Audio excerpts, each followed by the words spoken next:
Okay. So, yung nagtatanong, ang ina ko pa lang ho, doon pa lang sa bloodline ko sa ina ko, royal blood na ho ako. Okay? So, kay mangusin kay Marcos ako, royal blood pa rin ho ako sa nanay ko. Oo. Tulad nga ho nung sinabi ko, mangusin o Marcos. No? Walang bearing ho sa akin yun. Kasi yung nagsilang sa akin, yung dugo ko royal blood na ho. Ayun na. Ang nanay ko ho ay anak ni Don Jose Antonio. Don Jose Mar Antonio. Okay? At, okay, ni Doña Carmelita Ariño Baking. Okay? Okay, okay? Oh, isearch nyo. Ang tatay ng nanay ko ay si Don Jose Antonio ng Bulacan, Bulacan. At ang kanyang nanay ay si Doña Carmelita Carreño Baking. Kaya ang pangalan po ni nanay, according sa Certifico de Nacimiento, Spanish birth certificate yun. Pwede ko ipakita sa inyo. Okay. Ang pangalan ho niya ay Remedios Baking Antonio. Alright. Alright. Nasa asinan ng Remy, ando sa bundok, putang ina mo, gawa ka bagong channel, tarantado. Wala ka namang ibang content, wala ka nang ibang tanong, nasa asinan ng Remy, nasa si Tatang Berto, andon, maraming pera, mas mayaman pa kaysa sa mga putang ina nyo. Nakita mo nanang ko, ayun kaway-kaway nanang. Tatang Berto ko. Ay, te, umalis na.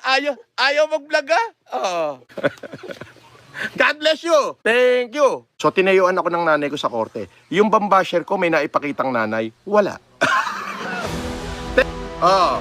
Sabi ni Patawa ka, nagbigay ng $20 bago. Ayan Sabi ni Patawa ka, regards mo kay nanay Remy mo.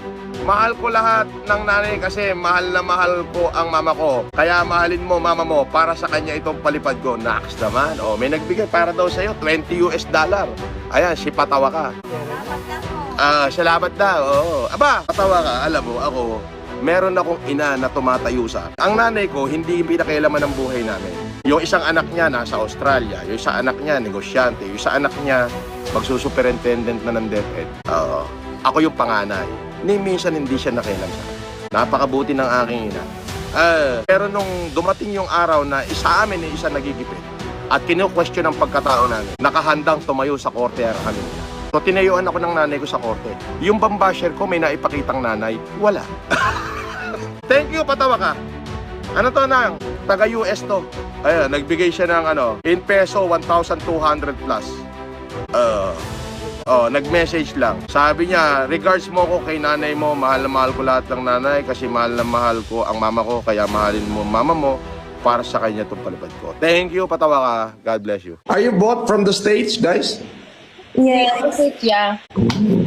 Yeah. My family lives in the States. I'm the only one left in the Philippines. Oh, why they leave you out? Well, my cousin is in Michigan. My sister is in California.